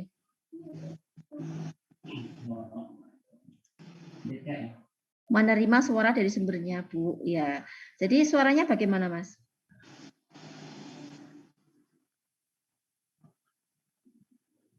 Ya, artinya apa? Itu kira-kira apa? Suaranya merambat melalui benang, betul sekali. Jadi Mbak Anissa ini jawabannya juga sudah mulai masuk ke materi ya.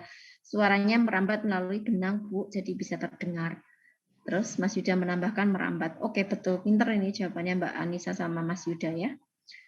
Artinya ini Mas Tovino menambahkan getaran mengakibatkan resonansi getaran ya antar tali yang mengantarkan antar gelas satu ke yang lainnya. Betul sekali ini ya. Emang kalian sudah pinter-pinter ini ya bisa menjawab. Nah itu yang kemudian tadi ya ada medium penghantarnya ya, jadi yang menyampaikan. Nah nanti ada muncul cacat akustik. Cacat akustik itu apa? Contohnya gaung, gema. Pernah kalian di tebing ya, atau pernah ke gua gitu ya, pernah piknik ke sana gitu ya. Kalau kalian teriak A itu bunyinya hanya A atau A-nya double-double? Ya, pasti dia akan mantul suaranya. Tidak, kalau kita bicara masalah A gitu ya, kemudian dia akan suaranya tuh akan A gitu ya. Jadi ada double ya, betul Mbak Devista ya. Double gitu. Nah, itu termasuk cacat akustik yang kalau itu terjadi dalam satu ruangan. Ya, pernah ya kita kuliah luring ya. Jadi kuliah luring itu sebenarnya luar biasa banyak pengalamannya ya. Ketika saya datang itu baru 3 mahasiswa dalam ruangan yang kapasitasnya 40 anak gitu ya, 40 mahasiswa.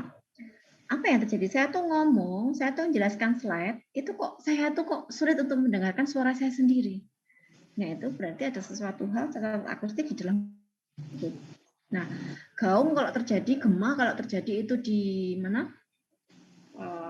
Gua di tempat-tempat tebing itu enggak masalah, tapi kalau itu terjadi di dalam ruangan, nah itu kita sebut sebagai cacat akustik. Ya, jadi bagaimana penanggulangannya ya? Penanggulangannya bagaimana nanti kita bicara masalah interferensi gelombang, kemudian kita bicara tentang distribusi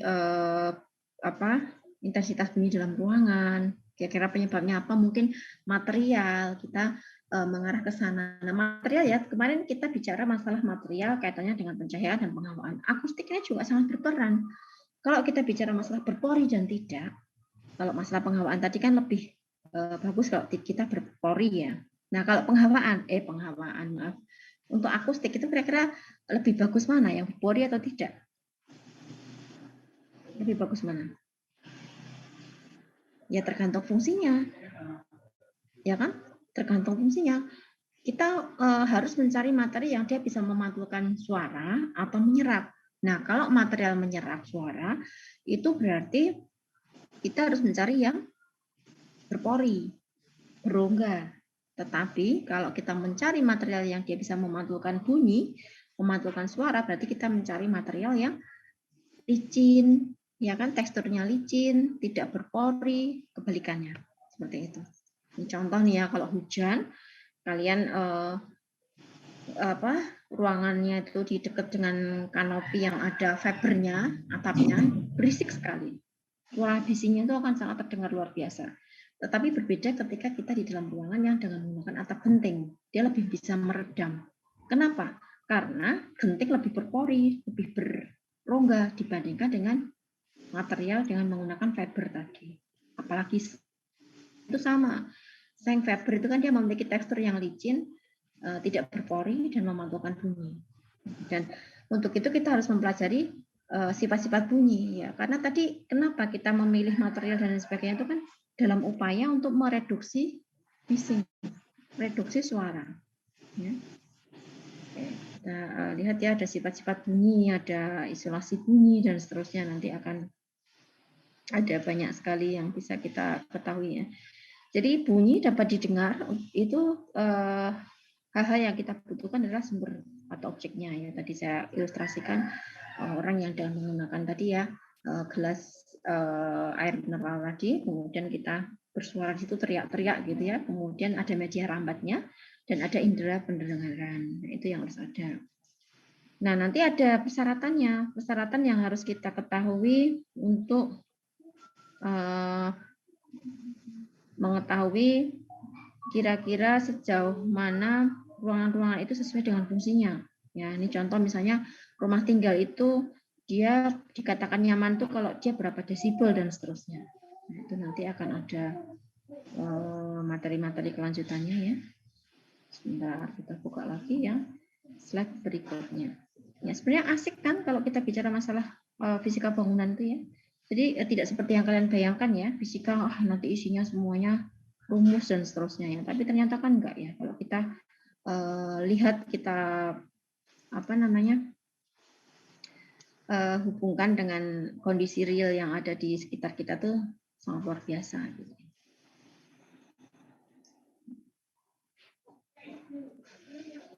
Munculnya kok agak susah. Sebentar. Oke ya, bersabar ya. Memang kadang lama sekali ini bukanya di openernya. Oke, kita lihat dulu saja perbedaan antara akustik ruang dan akustik di luar ruangan. Ya, batasan apa yang perlu kita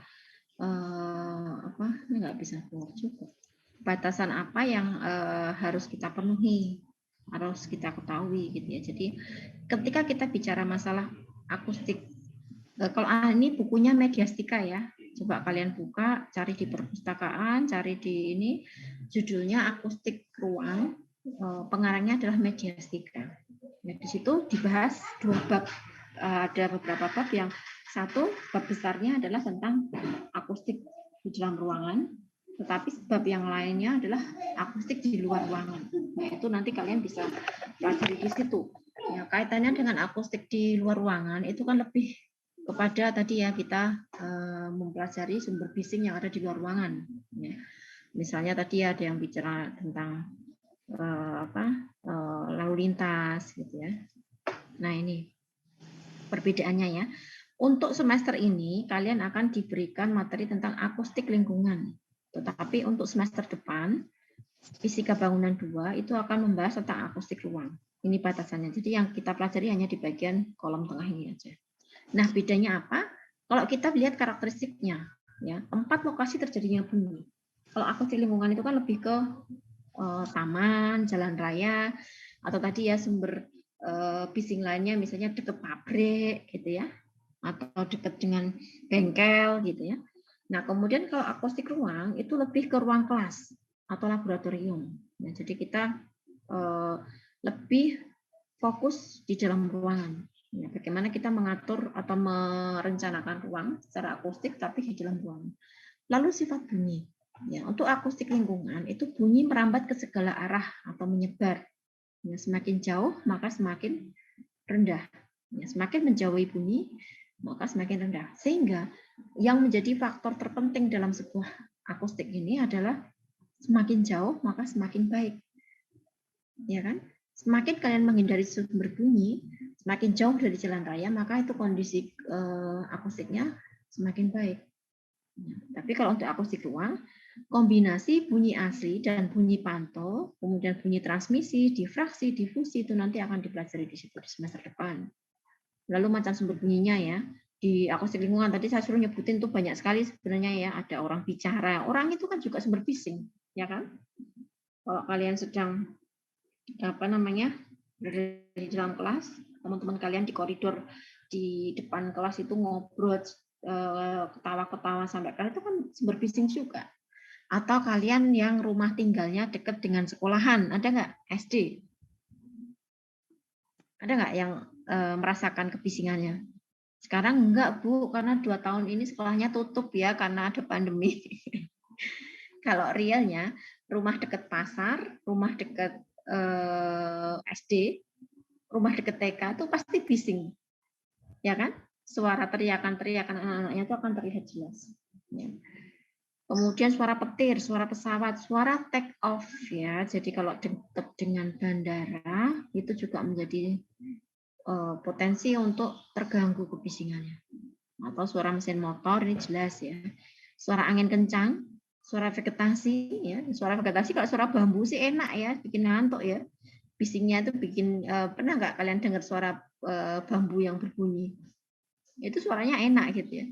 Yang dibilang di sini itu adalah yang dikatakan di sini itu kalau di suaranya itu hanya ditimbulkan ketika sudah sangat mengganggu telinga kita, itu bisa dikatakan sebagai sumber bunyi. Sumber bising maksudnya ya. Kalau sumber bunyi mah semuanya bisa jadi sumber bunyi ya. Saya ini juga sumber bunyi ya di dalam forum ini gitu ya. Lalu suara asli manusia, mikrofon, TV, radio dan seterusnya. Nah, untuk yang akustik ruangnya. Kemudian cara merambatnya ya.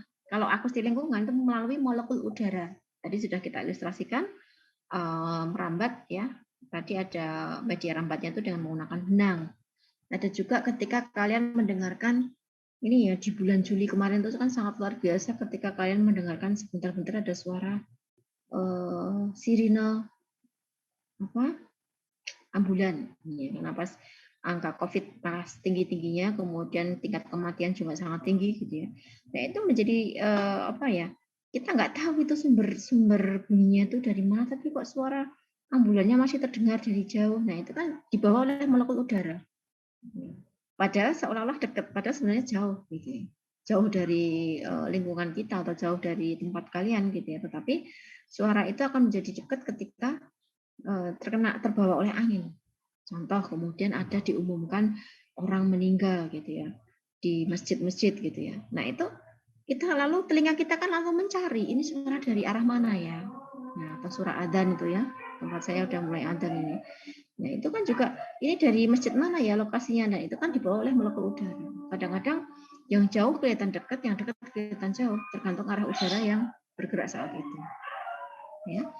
Kemudian kesan bunyi menurut penerima. Nah, jadi kalau di akustik lingkungan itu bising tidak jelas, lalu suara pantulan atau bunyi jelas kalau di dalam ruangan.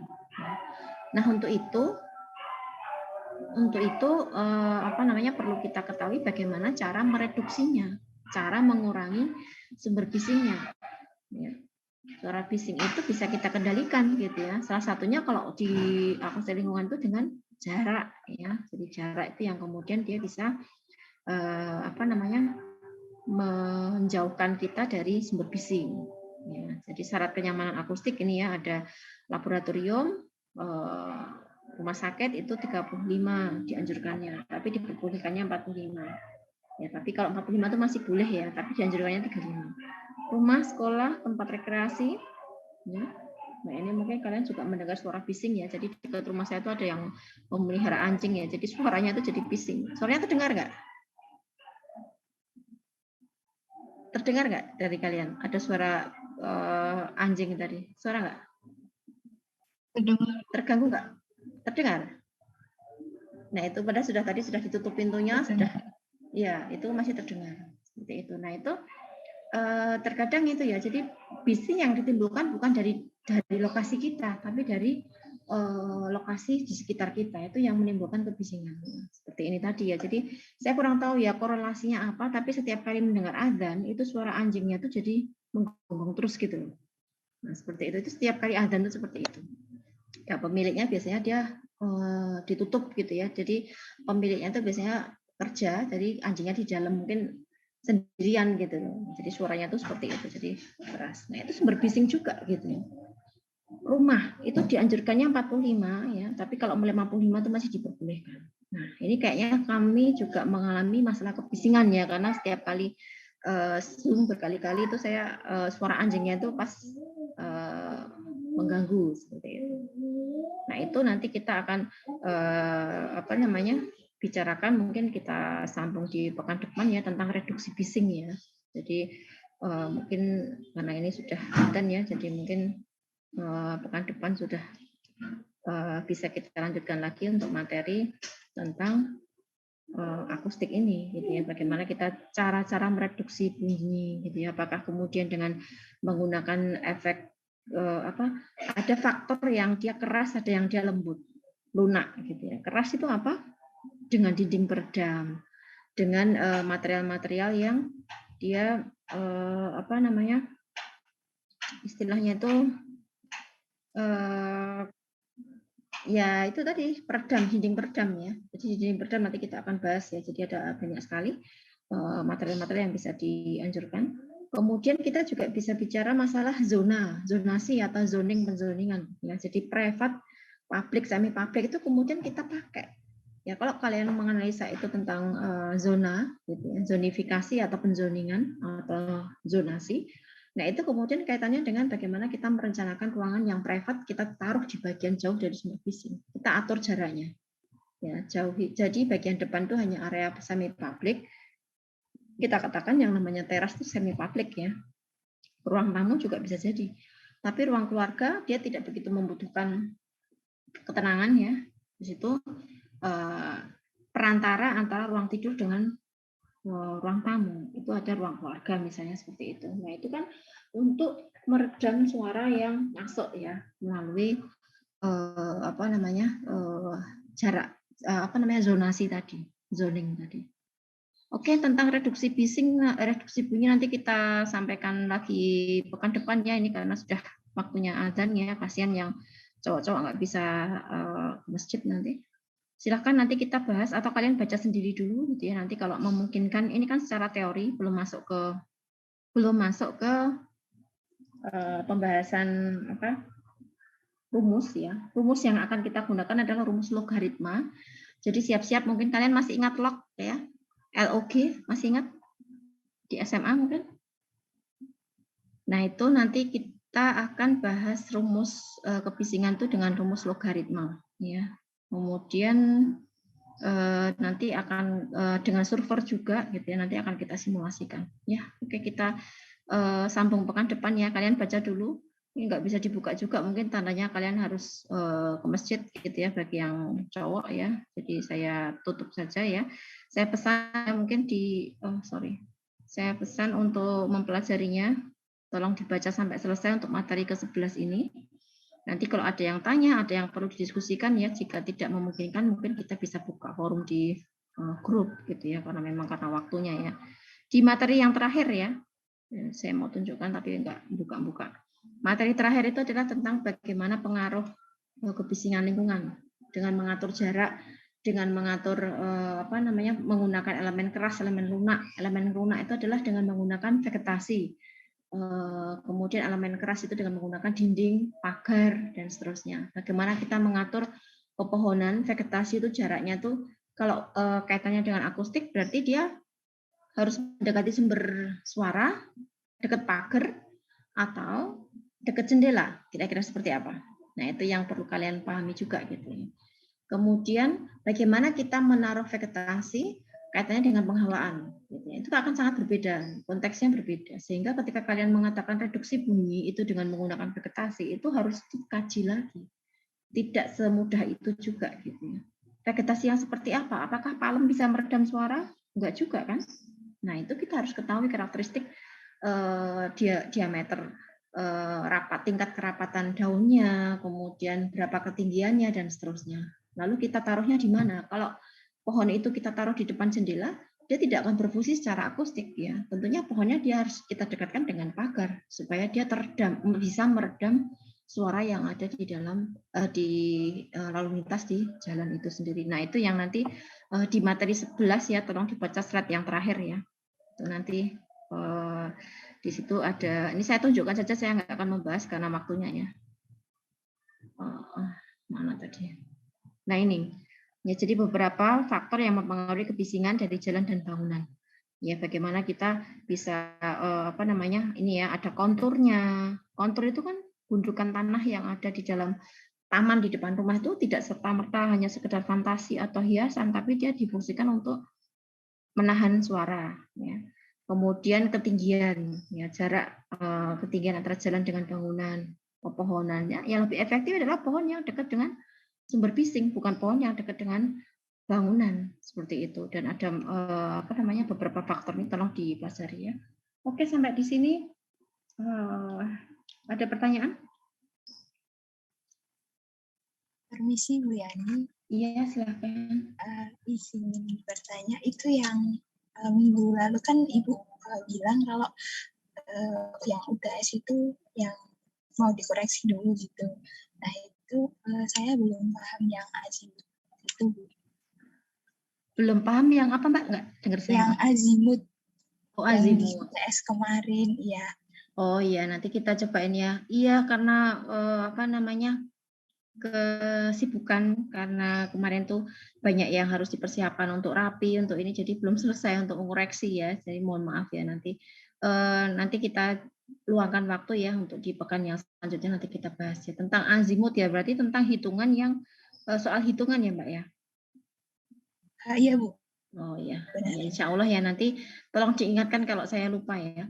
Ya karena terus terang karena banyaknya aktivitas tuh koreksi tuh kalau sudah megang sebentar terganggu ngerjakan yang lain tuh kadang-kadang nggak fokus, akhirnya nggak selesai sampai sekarang gitu ya, karena kita kan endingnya nanti kita akan gabungkan nilai UTS dengan nilai UAS gitu. Jadi kalau sudah mau menjelang mau UAS tuh sudah kita mulai kebut-kebutan baru apa namanya untuk oh ya silakan Mas Mas Tovino mau izin surat asar, monggo silakan. Kalau yang cowok-cowok kalau ada yang mau izin live silakan duluan ya kalau mau ke masjid. Nah, seperti itu. Ya, Mbak ya, Mbak Fatimah ya. Mohon maaf ya. Terima kasih. Ya, mohon maaf responnya agak lambat gitu untuk koreksinya. Itu tidak apa-apa. Iya. Oke, ada lagi yang mau bertanya atau ada yang mau diskusikan? Tidak ada, cukup ya. Jangan lupa absen. Minta tolong nanti Mbak Afisa atau siapapun yang ini tolong rekapan absennya dikirim ke saya juga. Terima kasih ya, mohon maaf atas segala khilaf, kalau ada salah kata mohon maaf gitu ya. Semoga apa yang kita diskusikan selama 1,5 jam ini bermanfaat dan membawa ilmu bagi kita semua gitu ya. Dan mohon maaf atas segala kekurangan ya. Saya akhiri ya. Wassalamualaikum warahmatullahi wabarakatuh. Waalaikumsalam warahmatullahi wabarakatuh. Terima kasih Bu. Ya, sama-sama. Terima kasih Bu. Iya, sama-sama. Monggo silakan kalau yang mau ke masjid ya. Terima kasih. Saya izin tutup Zoom-nya ya.